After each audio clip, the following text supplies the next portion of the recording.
Hi guys, this is Alea Jen and welcome back to my YouTube channel. So for today's video, gaano nga ba kahirap mag-apply dito sa Hong Kong as domestic helper? So marami akong mga subscriber na nababasa ko yung mga comment nila na hirap nga sila talagang mag-apply sa hirap. Ayan, kaya kung kayo na-hire kayo tapos mabait naman yung amo nyo, huwag nyo nang anuhin. Kahit alam nyo yung may mga ibang mga ugali nila na hindi masyadong kaaya-aya, pero focus kayo dun sa positive side kasi mahirap maghanap ng employer dito sa Hong Kong. So yung kaibigan ko, nanghiram siya sa akin ng pera ngayon kasi gipit siya. Nakaraan pa yan siya nag-apply, siguro mga 1.5 years ago. Nagpunta siya sa Light and Hope sa Cebu. Tapos, binigyan siya ng ng calling card, ganyan-ganyan. Tapos, nag-fill up na siya doon. Tapos, sabi sa kanya, tatawagan lang siya for interview na sa agency. Pero, hanggang ngayon is hindi siya nakatanggap ng tawag. So, wala. Mahirap mag-apply kapag nasa probinsya ka. Halimbawa, sa amin sa Negros Occidental, kailangan pa naming pumunta ng Bacolod para mag-apply sa Sunlight ata na agency dyan sa Bacolod. So, yun lang yung agency na meron para sa Hong Kong. Ang karamihan doon sa amin is pa-Middle East. Maraming pa-Middle East. Kaya, karamihan sa mga domestic helpers sa amin is nasa Middle East, Qatar, Kuwait, Saudi, ganyan. Yun yung nagiging first step nila para makapunta sila ng Hong Kong. Pero, wala sa lahat ng mga naano ko sa Sipalay, ng mga kaibigan ko na nag-domestic helper, isa lang yung nag-domestic helper dito sa Hong Kong. Hindi ko siya batchmate, ano siya sa akin, lower siya, mas mababa siya, parang 4th year ako, 3rd year siya. So, graduate siya ng teacher doon sa school namin. Tapos, yung first job niya ay sa Bacolod.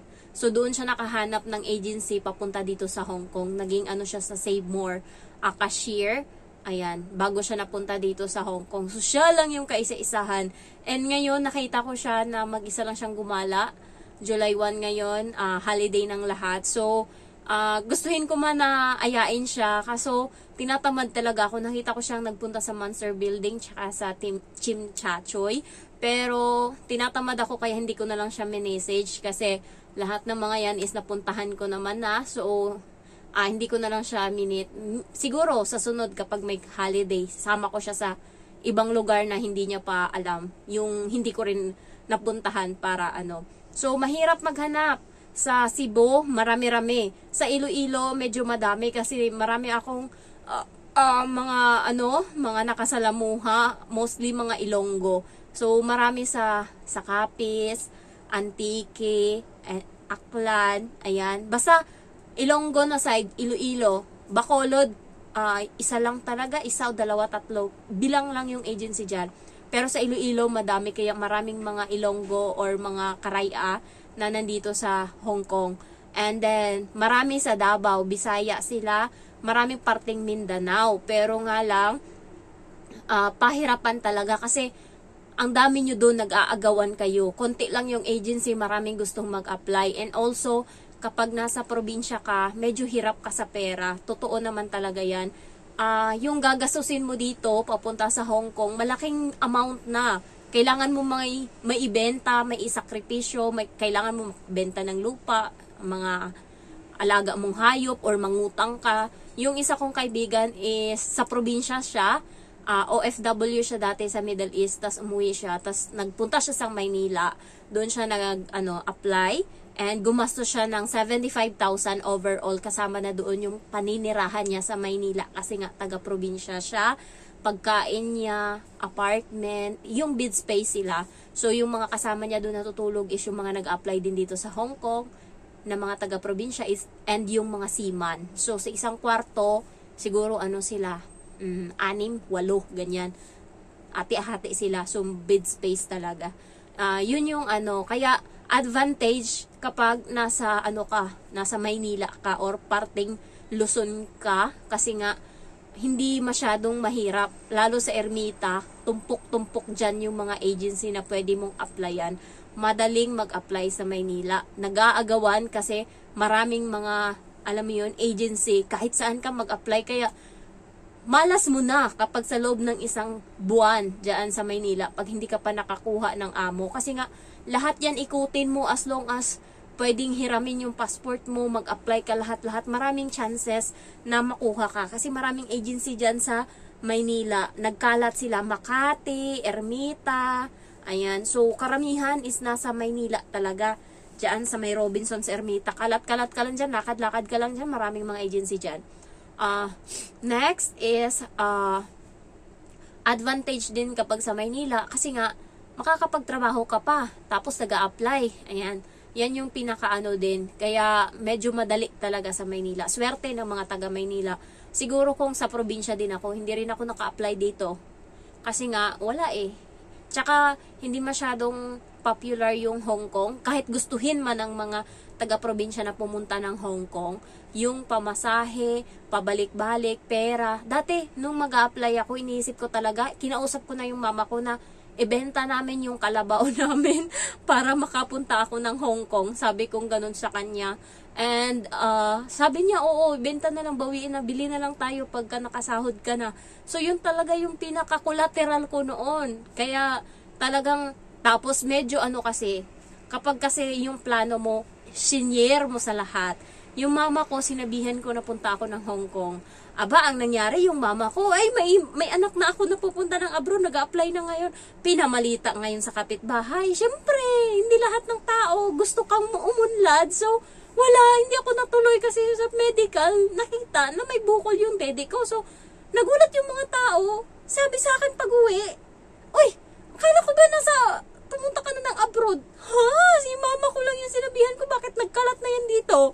So, ang hirap mag-explain. Buti na lang, may sakit ako. Sabi ko, may bukol sa medical, nakita. So, ayun, tumigil na. Kaya nitong apply ko na pangalawa, wala na akong sinabihan. Kahit yung mama ko hindi alam na nag-a-apply ako pa Hong Kong. Kung hindi pa, natapos na ako ng process, tapos na din yung visa ko. Doon ko palang sinabi sa kanila na, Mang, pupunta na ako ng Hong Kong, hindi na ako makakauwi, sabi kong ganun. So, mag-abroad na ako. Doon pa nila nalaman. Yung iba ko ngang kapatid, hindi alam eh. Tapos nagulat na lang sila, nandito na ako sa Hong Kong. Ayoko kasi na, alam niyo yun, kapag may gusto akong gawin, tapos baka hindi matuloy, hindi ko sinishare yan sa ibang tao kasi maraming ayaw. Alam niyo yun, walang, syempre, kailangan talaga isikreto mo yung lahat ng kasi kapag gusto ko yung success ko, yung nangingibabaw, yung nakikita nila, hindi yung puro, ganito yung puro plano. Kasi pag nabigo ka, mahirap. Nandun yung, hindi lang ikaw yung nadidisappoint. Tatanungin ka rin nila, paulit-ulit kang madidisappoint. Kasi paulit-ulit ka nilang tatanungin kung bakit hindi ka nakaalis, kung ano nangyari, at di sa sarili mo, wala kang i-explainan. Kasi sarili mo lang yung may alam ng struggles mo o kung hindi ka natuloy. So, sa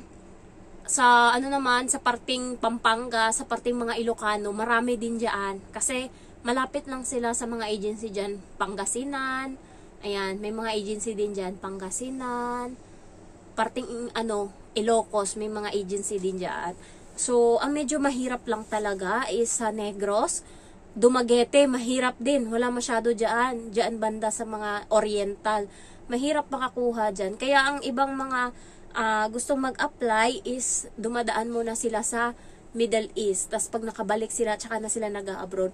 Tsaka marami akong kakilala na gusto mag-Hong Kong galing Middle East. Ngayon, pag uwi, wala nang pera. Kaya, yun yung mahirap. Ilan sa mga kaibigan ng kapatid ko na nag-chat sa akin, patulong naman, ganito mag-a-apply kami pa Hong Kong. Nung nasa probinsya na, nakauwi na, naubos na yung pera, wala na, nawala na sa plano yung Hong Kong. Balik na naman uli sila Middle East kasi nga walang tinira para sa Hong Kong. Yung kapatid ko is nung nagpagawa ako ng bahay dati, hindi ko alam kung magkano yung binigay niya sa akin na pera. Tapos may mga binigay. Basta hindi ko binilang lahat-lahat ng binigay niya. Tapos nitong huli, binigyan niya ako ng 8,000. Sabi ko sa kanya, May, ngayong uwi mo, bibigyan kita ng 25,000, sabi ko sa kapatid ko. Bigay ko yun sa'yo kasi parati kang nagbibigay dati sa akin. So, yan na yung sukli ko sa'yo, sabi ko. Nagulat siya. Sabi niya lang, laki naman, 25,000. Sabi niya, pwede ba tabi mo lang dyan sa'yo? Hindi ko kukunin. Kasi nga, pag nag-apply ako pa Hong Kong, yan yung gagamitin ko, yung pera na nandyan sa'yo. Sabi ko, sige. Kaya, nung nakaraan, nangutang siya sa akin 3,000. Gusto niyang bayaran. Sabi ko, kaltas ko na lang dun sa 25,000 na utang mo. Na utang ko sa'yo. Kahit na hindi umabot ng 25, basta gusto ko lang siya bigyan ng 25,000. Tapos, sabi niya pa, utang ulit 2,000. Bawas mo na lang dun sa 25. So, ngayon, yung utang ko na lang sa kanya is 20,000. Nandiyan na yung amo ko, bye-bye.